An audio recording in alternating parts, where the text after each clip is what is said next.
Hello, I'm NishaPandey and you're watching Prime Times News. Let's start with the headlines. Parliamentary committee directs the government about SPP status after the government failed to send the decision of not implementing the SPP.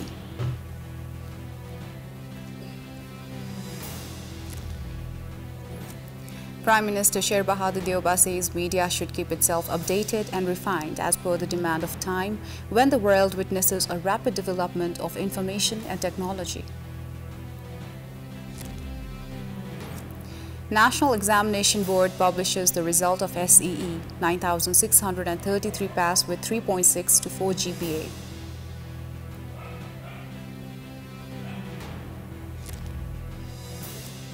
Three vehicles used by the former royal family on display for the general public at the PrimeHD Palace Museum. The three vehicles were used by the former King Tribhuvan and Mahendra.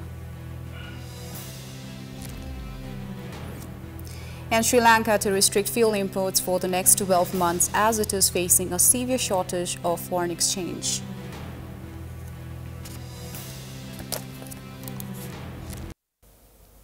Now news in detail. The International Relations Committee of the House of Representatives has instructed the government to inform the House about the reasons for not writing to the US regarding the non-implementation of the State Partnership Program, SPP. The committee meeting held at Singadarbar today decided to request information from the government about the implementation status on various instructions given regarding the SPP. The chairperson of the committee, Pvt, said that the government has been asked to report on why no written notice was sent to the US despite already deciding to withdraw from the SPP. She said that the committee had asked for documents related to SPP 3 times, but had not received anything from the government. In the meeting, Madhav Kumar Nepal, a member of the committee, said that there was a delay in sending the government's letter to the US, saying that there was no way to withdraw from the government's decision of Nepal not participating in the SPP. Similarly, committee member Prakash Man Singh said that the necessary study should be done after gathering all the documents. In the meeting, Ishwar Pokhrel, a member of the committee, said that the documents requested by the committee had not been sent, which has led to a rise of suspicion. In the meeting, most of the committee members were of the opinion that the government should clarify the reason for the delay in sending the letter informing the United States that Nepal will not participate in the SPP.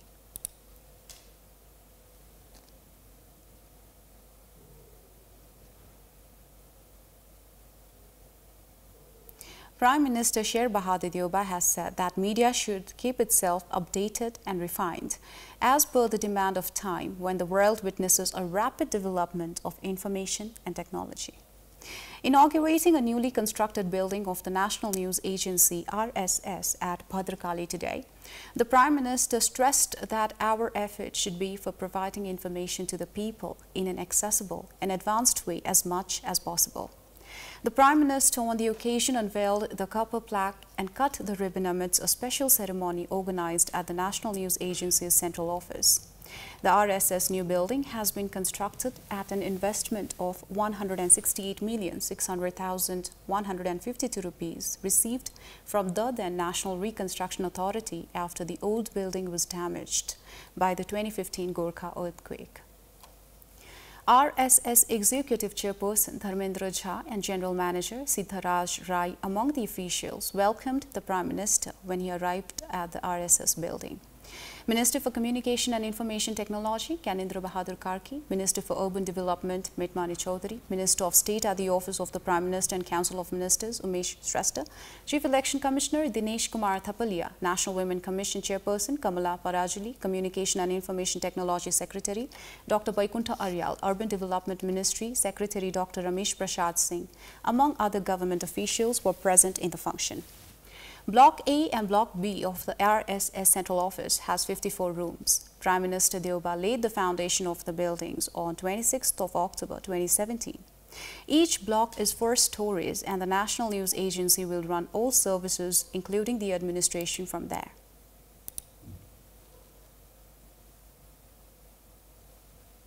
National Exam Board has published the result of Secondary Education Exam SEE today. As per the results, 9,633 people have passed with 3.6 to 4 GPA. Similarly, 41,627 students have passed with 3.2 to 3.6 GPA. 69,900 students have passed with 2.8 to 3.2 GPA, and 90,758 students have passed with 2.4 to 2.8 GPA. Similarly, the number of students with 2 to 2.4 GPA is 1,12,733, and the number of students with 1.6 to 2 GPA is 1,05,594. Further, the number of students with 1.2 to 1.6 GPA is 44,586, while the number of students with 0.8 to 1.2 GPA is 3,280. 22,640 people were absent in the exam. 5,14,977 examiners, including 2,57,924 female and 2,57,053 male examinees from 11,615 different schools participated in this year's examinations, which were being held at 2,007 examination centers. Due to the COVID pandemic, the results were announced through internal evaluation for 2 years, but this year the board conducted the examination in the physical presence of the students from 22nd of April to 3rd of May. With this, it's time for a short break. We'll be right back.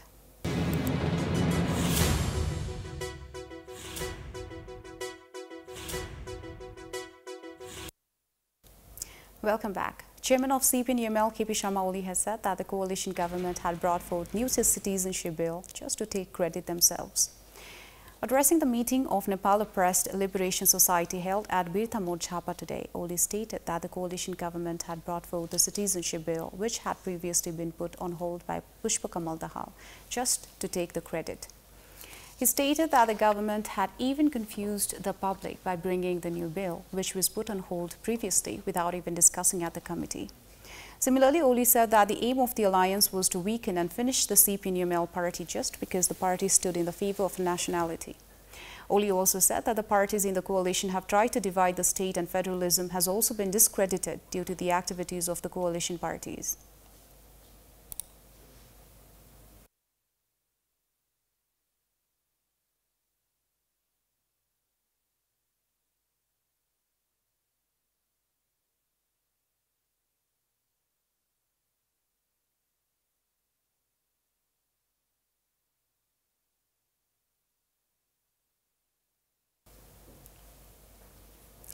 Three vehicles used by the former royal family are on display for the general public at the Narayan Hetty Palace Museum.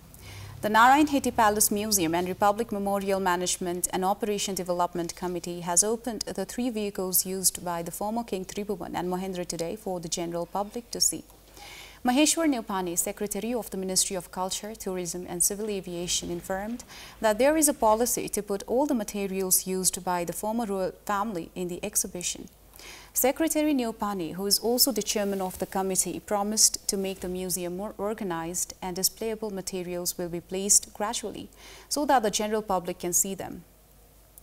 The museum has also put on public display the vehicle used by former King Tribhuvan and another Ford company vehicle with an undisclosed number. The committee said that both vehicles belong to Ford company. Buddhi Bahadur Gurung, information officer of the committee, informed the government that the vehicle was used by Tribhuvan and his family. The committee has also given information that the other pickup vehicle was used by former King Tribhuvan when he went hunting.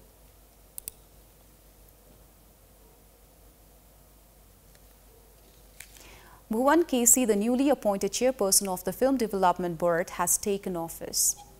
Bhuvan Kesi, the newly appointed chairperson of the Film Development Board, took office today. He reached at Chabil's Film Development Board office and assumed office. Kesi stated after signing the attendance book that he is well aware of the problems in the Nepali film industry. He stated that his plan is to contact the filmmakers soon, take the feedback, and then move forward with implementation. On this occasion, Kesi was greeted by the staff and other officials. 564 more COVID cases have been confirmed in Nepal. Out of 4,454 PCR tests conducted throughout the nation, 418 were tested positive, whereas 146 were tested positive through antigen test, reported the Ministry of Health and Population. One more death has been reported due to COVID in the same period. With this, the death toll due to COVID has reached 11,960. Meanwhile, 202 more patients have successfully recovered from COVID. Currently, there are 3,929 active cases of COVID being isolated at various places. Similarly, 1,01,600 have vaccinated themselves against COVID in the last 24 hours. It's time for another short break. Please stay tuned for more news. Welcome back. The Parliamentary Special Committee formed to investigate the case against former Finance Minister Janardhan Sharma has started writing the report from today. The probe committee has started writing the report based on the statements given by Sharma, questions with Finance Ministry employees, and the available CCTV footage. During the investigation, the committee grilled the then Finance Minister Sharma, Secretary of the Finance Ministry Madhukumar Marasini, other employees of the ministry, and the journalist who had written the news about the involvement of unauthorized persons in the making of the budget for the current fiscal year. The then Finance Minister Janardhan Sharma has been accused of manipulating the tax rates by calling unauthorized persons to the ministry on the night of 28th of May, a day before presenting the budget for the financial year 2020-23 in the House of Representatives. The extended deadline of the committee for investigation expires tomorrow. Moving on to international news.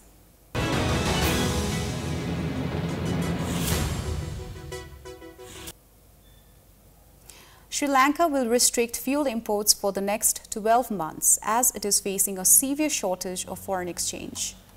Minister of Power said this while announcing a rationing system for the distribution of fuel across the crisis-hit island nation.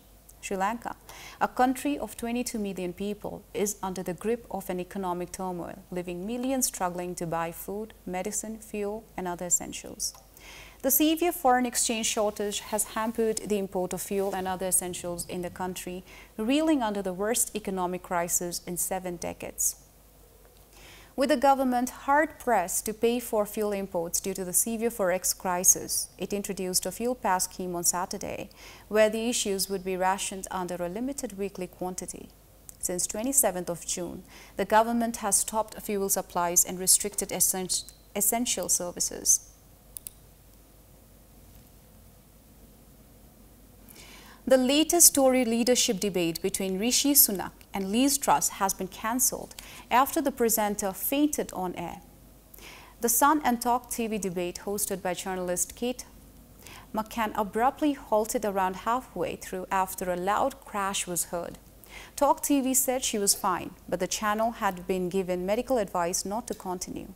The Talk TV presenter had been due to co-host the debate alongside the Sun's political editor, Harry Cole, but he pulled out after testing positive for COVID.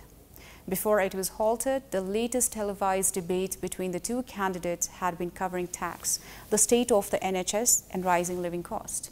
They had been about to begin a section on the UK support for Ukraine when the debate went off air. Mr. Sunak, who resigned as Boris Johnson's Chancellor, had qualified for the final round of the leadership contest with most votes from Tory MPs. But opinion polls have suggested Ms. Truss is the current favourite of the 160,000 or so Tory party members, who will actually pick the eventual winner. Members will be able to vote by post or online from early August until 22nd of September.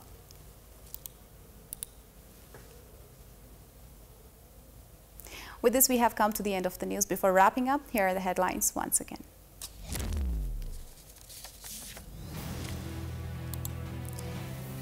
Parliamentary committee directs the government about SPP status after the government failed to send the decision of not implementing the SPP. Prime Minister Sher Bahadur Deuba says media should keep itself updated and refined as per the demand of time when the world witnesses a rapid development of information and technology.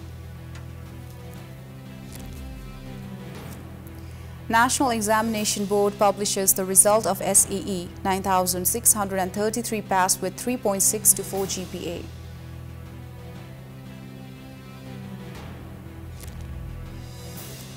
Three vehicles used by the former royal family on display for the general public at the Narayan Heti Palace Museum. The three vehicles were used by the former King Tribhuvan and Mahendra.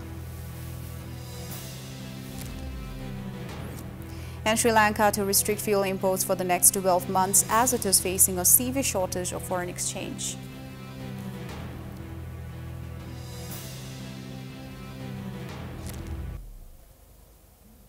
That's it for tonight. Thank you for watching Prime Times News. Good night.